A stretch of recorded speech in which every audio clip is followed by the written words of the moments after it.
NHL trade analysis. Kaapo Kakko moves to Kraken from Rangers for Will Borgen and draft picks. The New York Rangers, struggling in what's becoming a nightmare season, made their second trade in the past 20 days. While trading Jacob Trouba was necessary, it didn't fully address their defensive issues. Now, they're hoping Will Borgen, a right-handed defenseman, can provide a boost.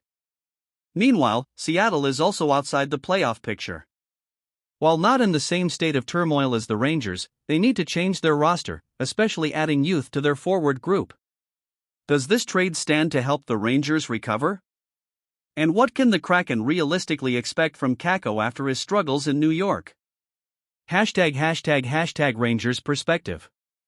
The Rangers' struggles are well known, with poor performance and internal discontent, highlighted by Kaapo Kakko's recent complaints about being a healthy scratch.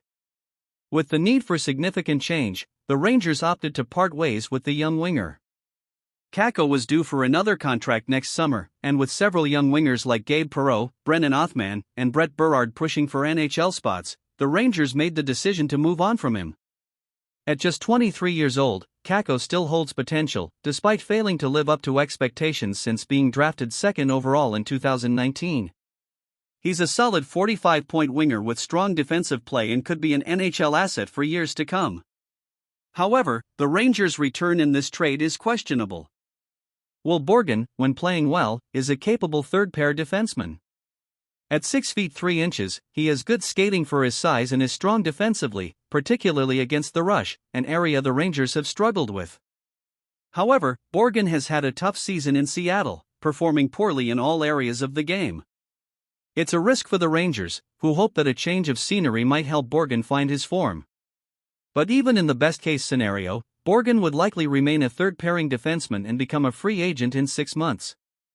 For the Rangers, trading a young, defensively responsible winger for a depth player with limited upside raises questions.